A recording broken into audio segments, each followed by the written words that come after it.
Bon début de semaine, chers internautes. Bienvenue dans notre revue de presse de ce lundi 2 août.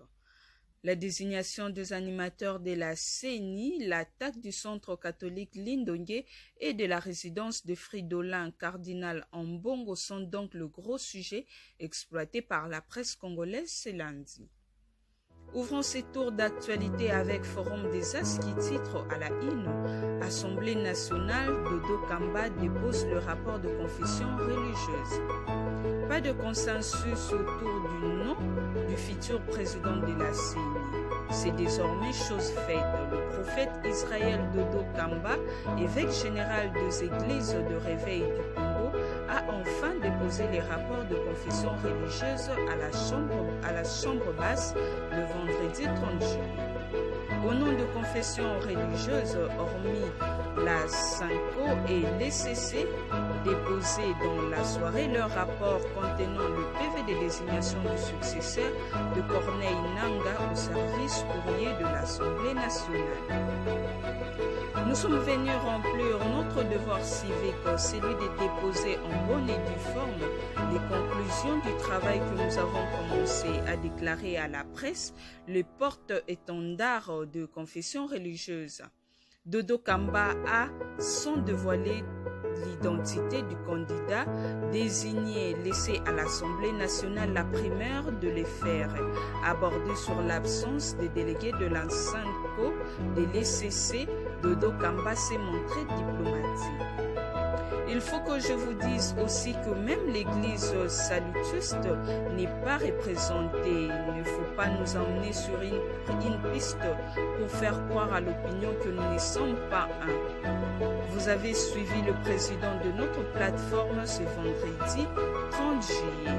Il a dit « Nous sommes un, nous sommes unis ». Je crois qu'il ne faut pas nous amener sur une piste qui ferait croire que nous avons des soucis. Nous sommes un et on est indivisible en tant que corps. De son côté, les potentiels titres désignation du président de la CENI, une patate chaude entre les mains de Mbosso. Inimaginable l'image de confession religieuse profondément divisée.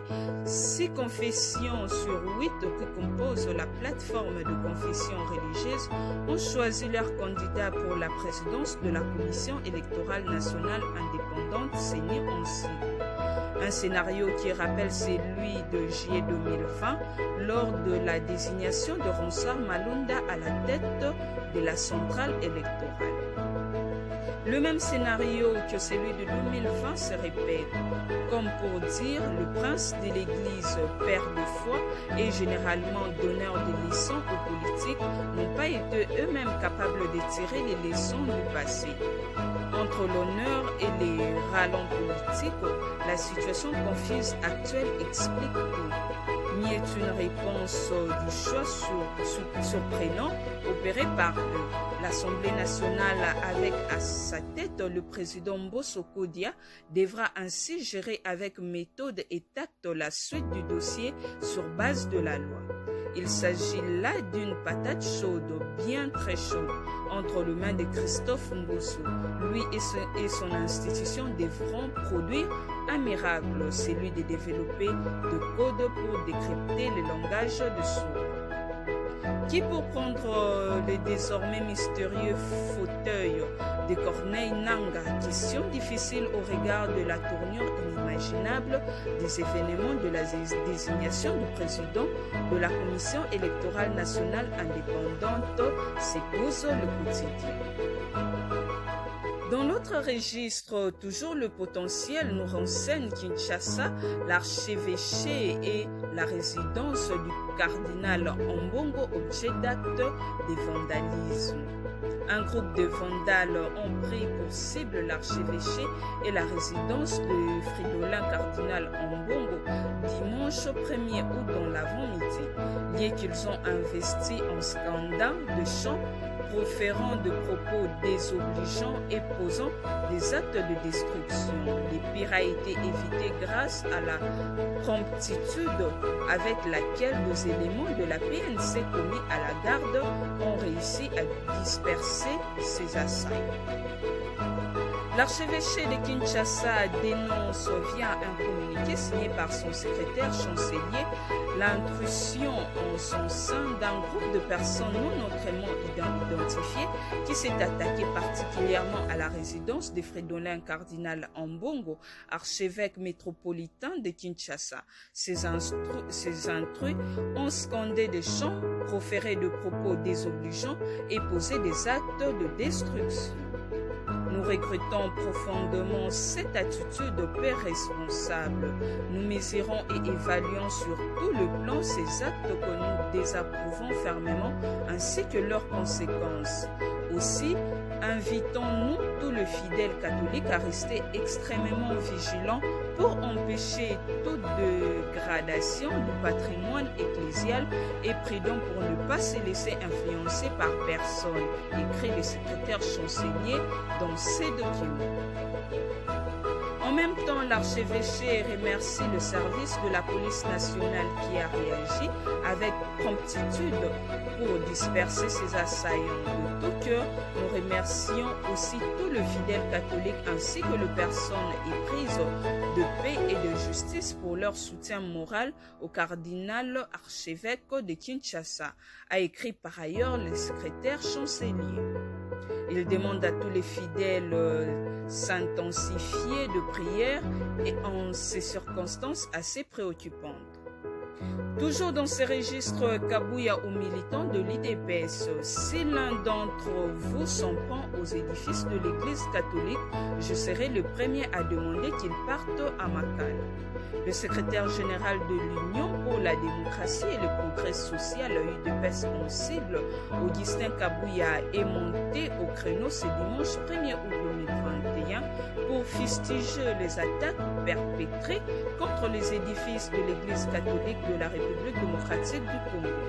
C'était au cours d'une communication faite au siège du parti situé dans la commune de Limete à Kinshasa en présence de plusieurs combattants et militants du parti présidentiel. Augustin Kabuya a appelé ces derniers à s'abstenir de toute violence. Il y a des moutons noirs qui pensent qu'ils peuvent ternir l'image de l'UDPS et du chef de l'État.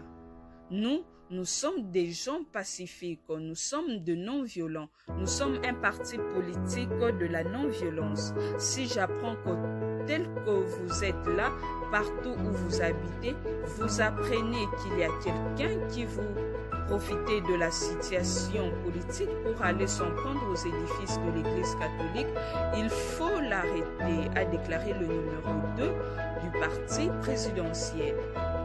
Dans la foulée, Augustin Kabuya a précisé que le fait que son parti soit en désaccord avec les dirigeants de l'Église catholique ne peut justifier aucune violence. Nous l'avons dit ici quand nous sommes en train de contester la position des dirigeants de l'Église catholique en commençant par le cardinal. On a demandé à personne de s'en prendre à eux. Beaucoup de membres de l'IDPS font partie de l'Église catholique. Personne ne peut jamais profiter de la situation politique actuelle, de la position de responsable de l'Église catholique pour s'en prendre aux églises, a-t-il insisté. Poursuivant sa communication, Augustin Kabuya a prévenu qu'il sera le premier à exiger que ceux qui se permettront de recourir à la violence au nom de l'UDPS soient acheminés au centre pénitentiaire de rééducation de Kinshasa, ex-prison centrale de Makala. Peut-on lire sur les sites 7/7 pensées. Terminons notre tour d'actualité avec du football dans un article de Léopard, leader foot transféré récemment au Saint-Éloi Lupopo. Les premiers mots de Mulumbu. Comme pressenti, Youssouf Mulumbu s'est engagé avec le FC Saint-Éloi Lupopo pour une saison en tant que joueur. Alors qu'il sera manager à partir de la semaine prochaine, les natifs de Bumbu viennent de lâcher ses premiers mots comme cheminot.